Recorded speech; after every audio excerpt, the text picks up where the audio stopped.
At long last, we are back. I hope you all had fantastic all-star breaks, able to rest a bit from the MLB DFS season and are ready to bounce back for a 14-game slate for tonight. And it is a pretty fun one, but I will say there is a lot of potentially bad weather. That will impact a lot of things when it comes to tonight's slate, potentially our top pitcher, potentially our number 2 stack. So a lot of moving pieces here. We're going to break down what that means, which spots are in danger, which spots are safe, and which pitchers and players we like in those spots that are safe in case we get the worst case scenario when it comes to weather for tonight. Welcome on into the solo shot. That's right here on the FanDuel Podcast Network and numberFire.com. My name is Jim Sonis. I am a senior writer and analyst for numberFire, here to break down this 14-game main slate with lock set for 7:05 p.m. Eastern for today. Let's start things off by just listing off the bad weather spots for tonight. And there are 7 bullet points here to discuss. So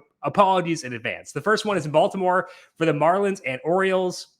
They may be able to play after a delay. Decently optimistic about that one. In New York for the Mets and Dodgers, looks like a bit tougher to squeeze a game in there.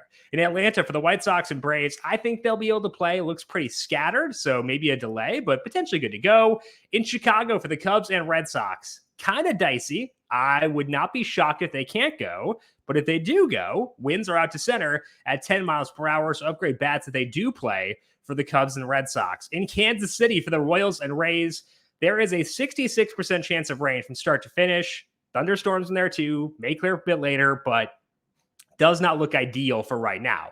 In St. Louis for the Cardinals and Nationals, bit better than Kansas City, probably able to go, but we're checking back on later there. And finally in Colorado for the Yankees and Rockies, it's about 36% chance to rain there, so should be good to go. But biggest weather spots, I would say, are New York for the Mets and Dodgers, Chicago for the Cubs and Red Sox, and Kansas City for the Royals and Rays. I would proceed with caution with players in all of those games. We'll dive into who stands out after potentially wiping out those games here in just 1 second. But first, a reminder to make sure you're subscribed to the numberFire Daily Fantasy Podcast feed wherever you get your podcasts. If you like what you hear, leave us a 5-star rating on Apple Podcasts or on Spotify. Also, do not forget the solo shot does go up each weekday on the FanDuel YouTube page and on FanDuel TV Plus on your Amazon Fire TV, Apple TV, or Roku as well. Take your first swing at betting MLB on FanDuel and get 10 times your first bet amount in bonus bets up to $200. That's right. Just bet $20 and you'll land $200 in bonus bets, win or lose. That's $200 you can spend betting everything from the money line to the over-under to who you think is going to hit the first home run. All in an app that is safe, secure, and super easy to use. Plus, when you win, you get paid instantly. There's no better place to bet on MLB than FanDuel, America's #1 sportsbook. So sign up today and get $200 in bonus bets. FanDuel, official partner of Major League Baseball. Must be 21 plus and present in select states. First online real money wager only. $10 first deposit required. A bonus issued as non-withdrawable bonus bets that expire 14 days after receipt. Restrictions apply. See terms at sportsbook.fanduel.com. FanDuel is offering online sports wagering in Kansas under an agreement with Kansas Star Casino LLC. Gambling problem? Call 1-800-GAMBLER or visit FanDuel.com/RG in Colorado, Iowa, Michigan, New Jersey, Ohio, Pennsylvania, Illinois, Tennessee, and Virginia. Call 1-800-NEXT-STEP or text NEXT STEP to 53342 in Arizona. 1-888-789-7777. Or visit ccpg.org/chat in Connecticut. 1-800-9-WITH-IT in Indiana. Visit mdgamblinghealth.org in Maryland. Visit 1-800-GAMBLER.net in West Virginia. Call 1-800-522-4700 in Wyoming. Hope is here. Visit gamblinghelplinema.org or call 800-327-5050 for 24/7 support in Massachusetts. Or call 1-877-HOPE-NY or text HOPE-NY in New York. Pitching preview for this Friday main slate out of the All-Star break, Eduardo Rodriguez comes in with the highest salary on FanDuel. His salary is $10,400, followed by Tyler Glasnow in that reign in Kansas City. He's 10 flat, followed by Luis Castillo facing Rodriguez at 97. Corbin Burns checks in at 96 with Michael Kopech at 96 as well. Charlie Morton, 95. JP France, 94, facing the Angels. Carlos Rodon at Coors Field, 93. We got Justin Verlander, 92, with John Gray, Aaron Savali, Julio Urias, Dean Kramer, Brian Bayo, Kyle Hendricks, Sandy Alcantara, and Graham Ashcraft as the others at $8,000 or higher.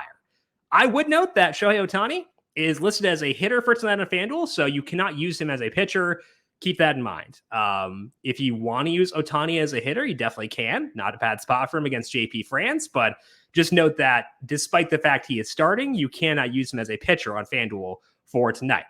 I would rank Glasnow first if weather were to permit. I think that his match with Kansas City is worthy of that. So Glasnow is one as our pitcher for today. But because the weather in Kansas City looks pretty dicey, especially for a pitcher, I'm going to skip over him, and we'll talk about him and things to watch.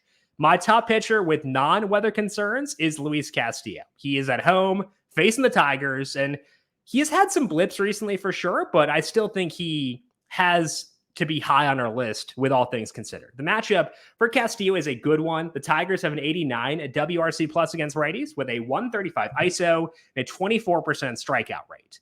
Those numbers help jack up both the floor and the ceiling for opposing pitchers.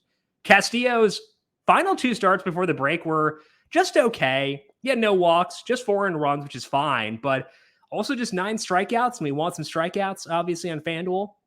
But it's important to know which teams he faced in that time. Castillo went up against the Astros and the Rays, and despite that, he still managed to get through those games decently unscathed, and now he gets a much tougher or softer spot out of the break. Castillo, up to 10 starts since his velocity stabilized. He has a 26% strikeout rate in that time. He's letting up a bit too much hard contact, but the matchup does help in that regard.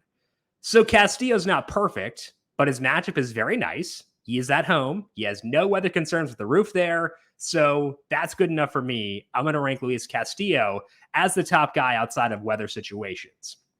My number 2 stud, again, if we cross off Glasnow due to weather, is Charlie Morton. So Morton is also in potentially bad weather in Atlanta, but I feel better about that gameplay than I do about the Kansas City one. So again, it's Glasnow 1, Castillo 2. Morton is 3 among the studs specifically. Morton at home facing the White Sox. They're still trying to find their footing offensively. They have a 91 at WRC plus against righties with a 35% fly ball rate. They're not drawing any walks, hardly.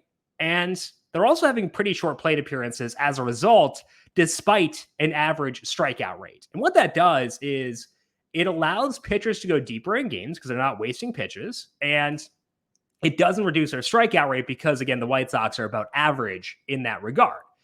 Morton could use that because pitch efficiency has not been his strength so far this year. He's gotten better overall after a pretty rough start to the year, cut back on his sinker usages 11 starts ago. And in that time, he has a 29% strikeout rate. He hasn't gone super deep in games, but that's largely due to the issues with pitch efficiency. So I think that he should be more efficient here. That should help quite a bit. And that juices Morton's strikeout projection up to 7.3. That's plenty enough for me to check him out here for a salary of $9,500. So Charlie Morton, to me, a quality number 3 option if we get Glasnow, and a quality number 2 option if Glasnow is not available. Our top value guy tonight is a guy with a very low salary, and it's just $7,000. That's Kenta Maeda. And I understand why the salary is so low, but the concerns are not enough to push me off of him when the salary is as low as it is. Let's begin things with the downsides on Maeda because they're legitimate. He's yet to exceed 87 pitches in any game so far this year across 3 starts since coming off the IL. And the Twins tend to be pretty conservative when it comes to pitch counts. Maeda had a bunch of injuries. So if I'm looking at expectations for Maeda in the second half, I would not expect that pitch count to go way up just because of the injuries and the staff. But we did still see Maeda go 7 innings last time out, and he racked up 9 strikeouts in that game. He also had 8 in another as well. The velocity for Maeda has been much better since he came back, and he's converting that velo into strikeouts. Matchup here is very good too, facing the A's in Oakland, easily the coldest temperature on the slate. That's good for pitching. The A's have a 94 WRC plus against righties with a 25% strikeout rate. So I understand why Maeda's salary is low. And I have his pitch count low in my projections. But he still pops in terms of strikeout projections due to the matchup, due to how good he's been since coming back. And I feel like we can feel good about Maeda, especially with his salary at just $7,000. If we are able to stack the Rays, we're probably going to want to save some salary somewhere. And to me, Kenta Maeda is the obvious route for doing so. So among the values, Kenta Maeda is my favorite guy. And of all pitchers, considering salary, Maeda definitely worthy of being in your player pools for tonight. So again, top starter, Luis Castillo. Top starter, if weather allows, Tyler Glasnow. Top value, Kenta Maeda. We got a lot of tops for today. But Maeda, I feel good about putting him as a top value. We'll talk about another value play in things to watch, just in case you're a bit more skittish about Maeda due to his pitch count. Let's talk about stacks first, though. And part of the reason why I initially thought I wanted to check out a value play was because the Yankees are at Coors Field. But then you look at the salaries in the Yankees, and I don't need to save to stack them. It's more so if I want to stack the Rays, where the lower salaries very much come into play. You can stack the Yankees with Glasnow. You can stack the Yankees with Castillo, and I very much would like to do so. The Yankees facing Austin Gomber in Coors Field tonight, and they're a much better offense right now against lefties than righties. And Gomber is a lefty who is still struggling. I think we should load up on the Yankees here. Gomber has tried a lot of things to try to right the ship this year. He's tried more sliders, fewer sliders, and those things have not worked. I'd expect some kind of new tweak for him coming out of the break because he's tinkered. He's had success in the past, and I think that he wants to unlock that again, and maybe he will. But so far in 18 starts, Gomber has a 5.07 skill interactive ERA. His expected ERA is 6.33, and that number is as high as it is due largely to hard contact. Gomber's letting up a 46% mark in that column. And that's bad news in most situations, but it's especially bad here. Even without Judge on the active roster, the Yankees have a 122 WRC plus against lefties, and their ISO is 224. Both those numbers are the best on the slate, again, with Judge taken out of the equation, and they get jacked up here at Coors Field. So we would stack this one, even if it were on in a neutral park. Putting it at Coors Field makes it a true no-brainer. The Yankees, even with their issues they've had, are the top stack on the main slate for me. And again, don't need to break the bank to get there. You can stack them with Castillo pretty easily. Harrison Bader, Giancarlo Stanton, Josh Donaldson have all obliterated lefties in a very small sample so far this year. Anthony Volpe, probably lower in the order now, but he's been good against lefties too, hitting for power and will steal as well. And of course, Gleyber Torres has been dependable against lefties and puts the ball in the air a ton. So if I were finding nits to pick with the Yankees, I can't really find any. Popularity obviously is the main one, but like outside of that, that's pretty much it. They're a really good high quality stack for today at MLB DFS. My second ranked stack would be where I'd spend the extra salary from Maeda. Would be the Rays, if not for weather. But again, I can't feel great about talking up that game given the way the forecast looks. We'll talk about the Rays and things to watch just in case things clear up in Kansas City. But I would note the Rays are number 2 mentally. Log that mentally in case we get the all clear on them. If we don't get to use the Rays, number 2 for me would be the Toronto Blue Jays. They're facing Ryan Nelson. He gets the first start for the second half for Arizona, and he's got some troubling batted ball data. Go up against Toronto tonight. And the offense has been fine so far this year, but I think a bit underrated potentially. I do think they could look pretty good for tonight. Nelson, his most relevant sample is 13 starts with more changeups and fewer sliders, which is a pretty large sample. And when it's a larger sample, it puts more stock in the batted ball data. And that batted ball data over the span is pretty dicey. He's let up a 46% hard hit rate with a 43% fly ball rate, which means a lot of dangerous contact, and it's led to a 5.13 ERA. Nelson let up 7 earned runs last time out. He's had 4 blow-up games in this stretch. It's 13 starts, so pretty large sample, but 4 is still not ideal. The Jays' active roster, hasn't been a standout against righties, but their WRC plus is still 109. I think that could go up in the second half based on the guys they've got on this team. And I wouldn't be shocked if that increase starts tonight. So I'm very on board with stacking the Jays here. They're not just like a consolation stack with no Rays. I think they are actually a legitimately pretty good stack. So the Jays, to me, solid number 2 behind the Yankees if we cannot stack the Rays. As far as Ryan Nelson's righty-lefty splits, they're not too concerning. I think you can kind of use your favorite guys here. One note I would make is that Arizona has been pretty good at limiting base stealers. So this year I've been trying to put a bigger emphasis on finding both speed and power. And that's still largely true, but I think you can put a slightly smaller emphasis on running here due to the ability the Diamondbacks have to limit opposing base runners. So would still factor it in, but we can skew more towards power in this one matchup as a result of how good Arizona is at limiting opposing base runners. As far as the number 3 stack, assuming again we can't stack the Rays, I'd likely wind up on the Brewers, but there is a pretty big fall off for me after the Rays, the Yankees, and the Jays, down to the Brewers at number 4. Brewers are facing Graham Ashcraft. Ashcraft, 2 really good starts for him going into the break, and just not quite convinced yet that he's fully back. Ashcraft spent some time on the shelf in June, and right before he got hurt, he started to go back to his sinker pretty heavily. Those 2 starts pre-injury did not go well. He went on the IL. Came back, struggled in his first start as well, but he's kept the same approach where he's been using that sinker more, and it started to click in the 2 starts since then. He's gone 13 2/3 innings, let up just 2 earned runs, and he got a lot of whiffs against the Padres in one of those games. But in that game, still a lot of hard contact. Overall, since going back to his sinker more often, Ashcraft is letting up a 48% hard hit rate.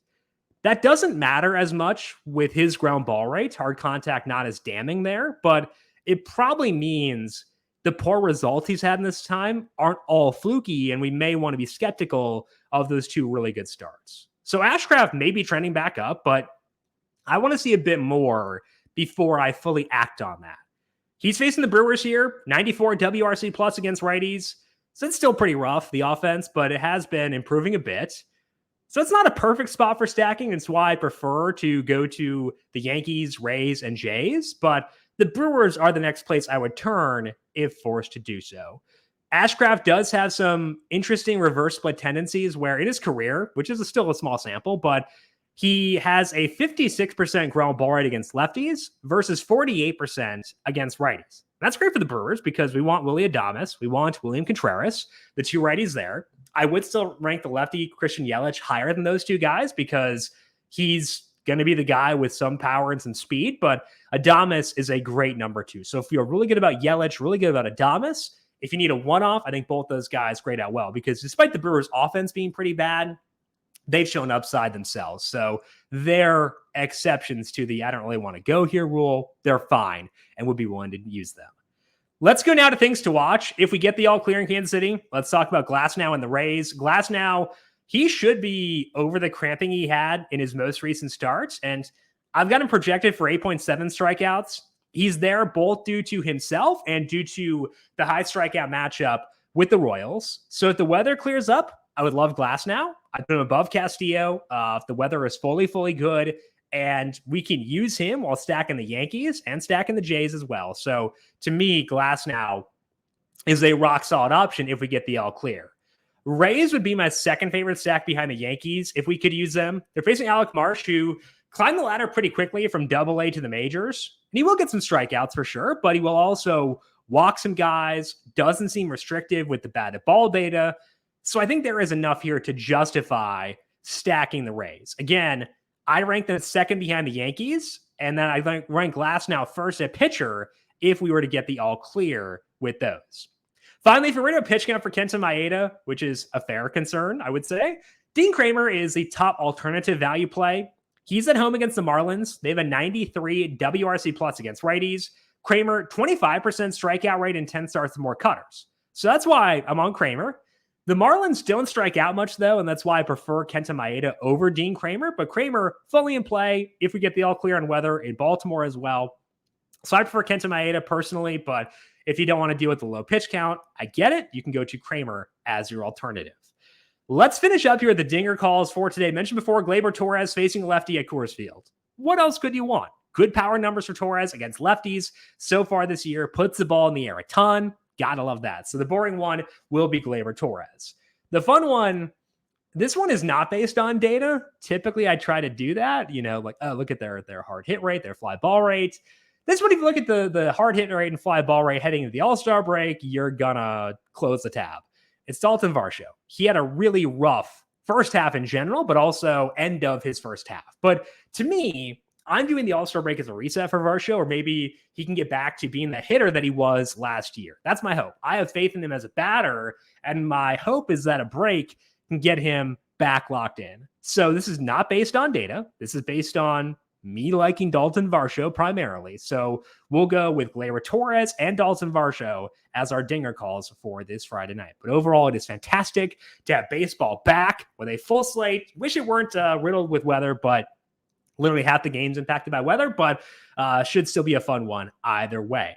Do not forget to subscribe to the numberFire Daily Fantasy Podcast feed wherever you get your podcast. If you like what you hear, leave us a 5-star rating on Apple Podcasts or Spotify. Also, check us out over on the FanDuel YouTube page and on FanDuel TV Plus. If you've got any questions for me, I am on Twitter at Jim Sannes, JimSannes. You can also follow the FanDuel Podcast Network at FanDuel Podcast. I want to thank you all for tuning in for today. Good luck to you with your MLB DFS lineups for tonight. Welcome back post All-Star break. We'll talk to you once again on Monday for more MLB DFS. Have a fantastic weekend. This has been the Solo Shot right here on the FanDuel Podcast Network.